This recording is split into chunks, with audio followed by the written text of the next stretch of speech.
Бойко, какво стана в Лясковец? Какво виждаш ти като бивш главен секретар?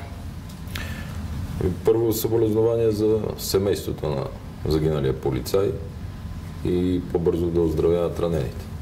Това, което мога да кажа, е, че аз знаете, че лоша дума за МВР няма да кажа.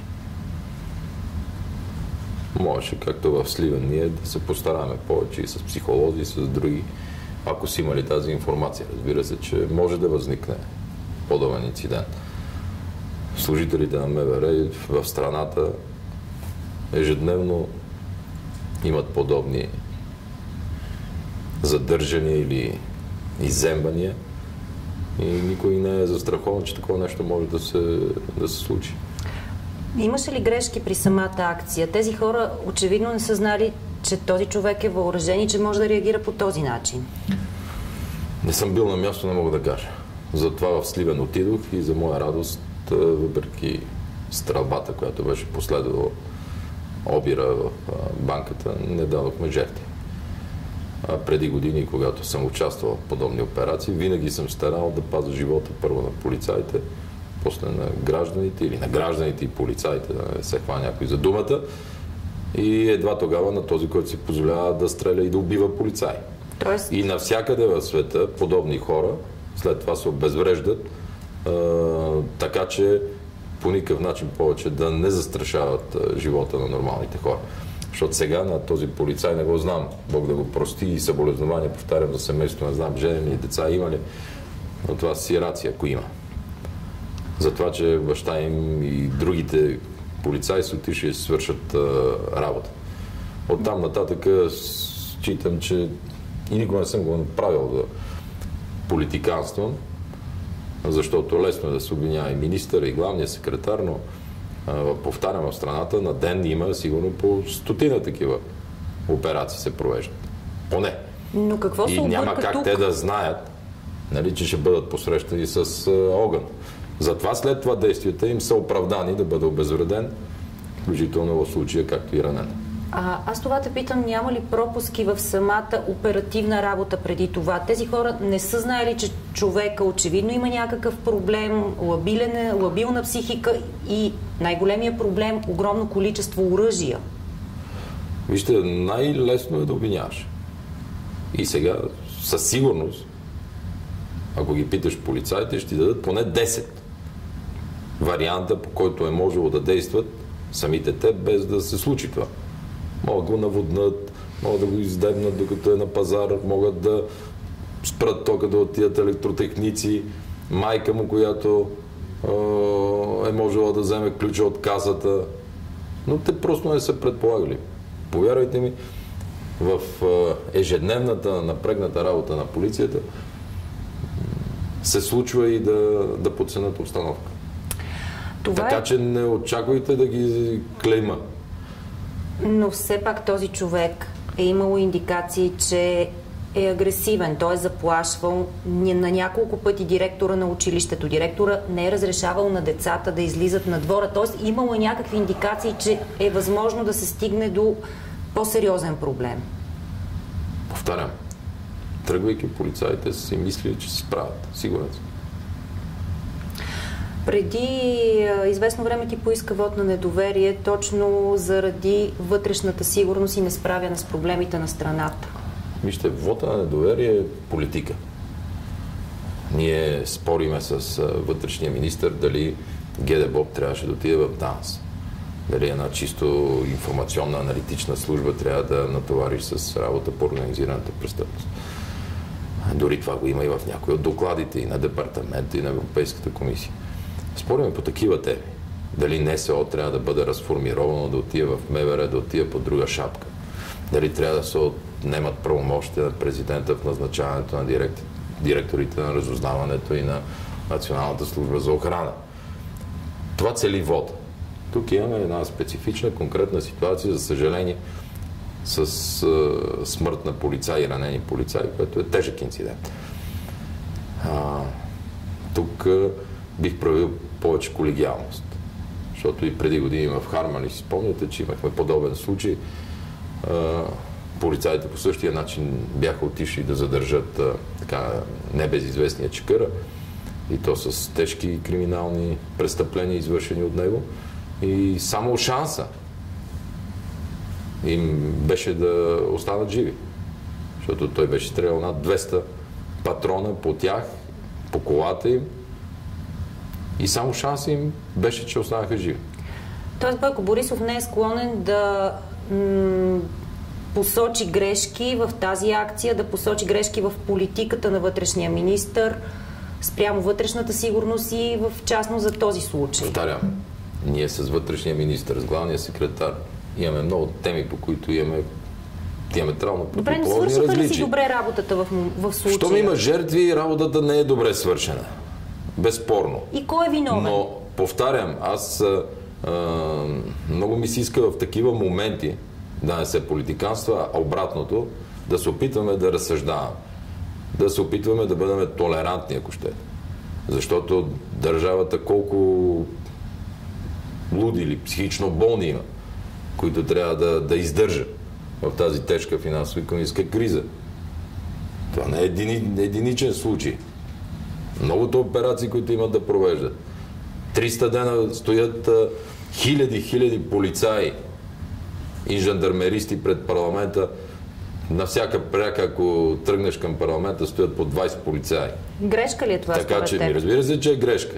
Какъв е този парламент обсаден от полиция ежедневно, вместо да си вършат работата. И какво мислите, че това не ги напряга колегите? Не им е тежко, им е студено, не им е неприятно да се бутат с хората, които протестират. И затова сме казали, и затова с февруари месец миналия давах оставка. За да не предизвиквам хората към подобни и МВР към подобни действия. Демокрацията го е измислила. Правят се пресрочни избори, народа се произнася и всички си сядаме по столовете и изпълняваме това, което народа както ни е подредил. От тук нататък има приказка. В България всички разбират от политика, от футбол, сега можем да кажем и от МВР. Повтарям, има поне 10 начина, които самите тези участници от полицаите биха го направили сега, ако знаят какво ще се случи. Но повтарям, при толкова много работа, много пъти се отива неподготвен. Дори с нагласата, че нищо такова няма да се случи. Те са отишли просто да изземат оръжие, доколкото знам. Ако е така. Да, това е по официалната версия, която излиза по медиите. Така е. Сега можем много, повтарям, акъл да им дадем. Но не е нужно. Сега трябва да се смирим и да кажем, че трябва да се внимава. Това, което те питам, е по-скоро не да се размахва пръст на настоящия вътрешен министър, а да се направи анализ къде са грешките. Ето ти започна от това, че полицаите са изморени, че те стоят денонощно пред парламента. Тези полицаи, които са на границата сега. Тези, които са на границата под найлоните месеци наред, в нечовешки условия. Как може да се реши този проблем? Няма никакъв шанс дори да се реши. МВР е подложено под огромен натиск.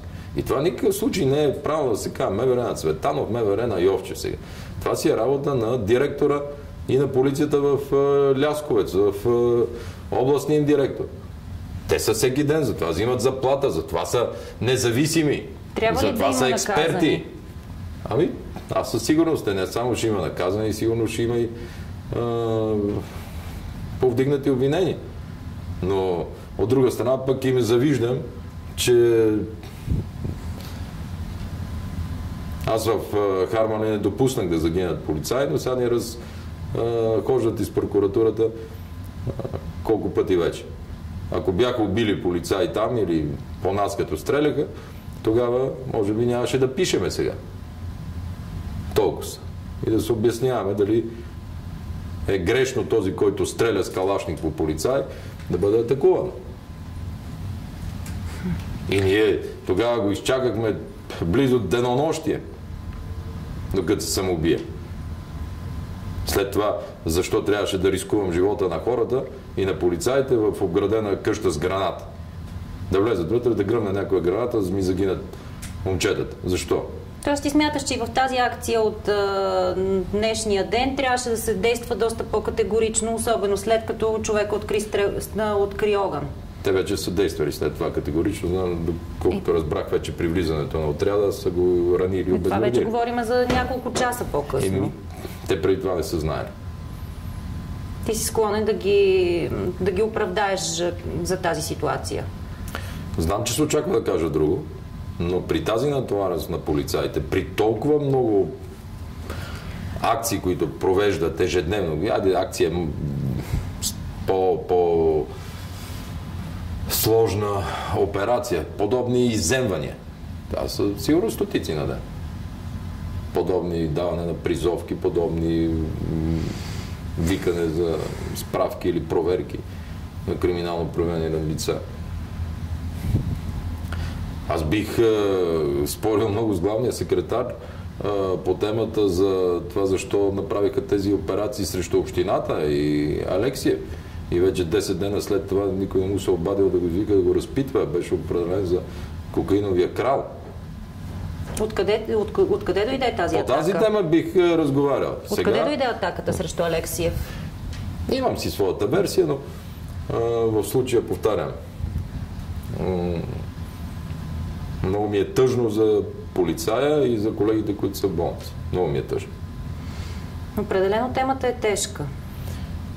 Ситуацията е тежка за тези семейства, но ще се промени ли нещо в системата на МВР след този случай? И затова мисля, че репресията срещу нас за действия в подобна ситуация кара полицаите да бъдат много по-обезверени и по-лесна мишена и жертва на подобни хора. Вие видяхте в Щатите жена с едногодишно дете няма. С бебе тръгна към Белия дом и я ликвидираха. По принцип няма държава в света, в която хора, които стрелят по полицаи с цел да ги убият и ги убиват, особено с тежко оръжие, да се жертва живота на полицаите. Това си професионалисти, това им е хляба. Те всеки ден са длъжни да умират. Не. Понеже спомена Цветан Цветанов преди малко, той беше доста сериозно атакуван по много параграфи. Цветанов, достатъчно с неговия адвокат, дадох обяснение за всичко, което са правили. Само мога да напомня, че аз, когато беше обвинен, го извиках и му казах, ако има нещо от това вярно, се разделя. Това ми се закле, че няма и до този момент по никакъв начин не съм убеден, че тези обвинения към момента се доказват. Мирослав Найденов, Емил Димитров говорят за доста сериозни неща, свързани с Цветанов. Аз мисля, че всеки, който говори, има съдебна система, трябва да го докаже. Ти вярваш на Цветанов и не си готов по никакъв начин да се разделиш с него, за да изчистиш собствения си имидж. Моля? Не си готов да се разделиш с Цветанов. Кой имидж да изчисти? Нападат те много хора от ГЕРБ, те нападат за това, че подкрепяш Цветанов. Кои са хората от ГЕРБ, които аз мога да ги цитирам, но това са лични разговори между мен и тях. Това си тяхна работа. Който не му харесва, повтаря. Ако Цветанов едно от обвиненията му се докаже, то няма да ми е заместник. А вярно ли, че Искра Фидосова всъщност съвсем формално е излязла от парламентарната група, но всъщност тук в централата си продължава да си върши своята работа? Абсолютни лъжи. Не случайно отидох лично в Монтана и я освободих и от областен ръководител. Чули Дамбовеца вчера какво каза за теб? Лек ден. Не искаш да говориш по тези теми? Не искам, разбира се. Не искам, разбира се. Защо? Защото не го познавам. Той много сериозно те обвини. Не го познавам. Обвинени хора не коментирам. Не, просто трябва да изясним тези неща, стоят и висят. Не ме интересуват, защото аз не съм участник във всичко това.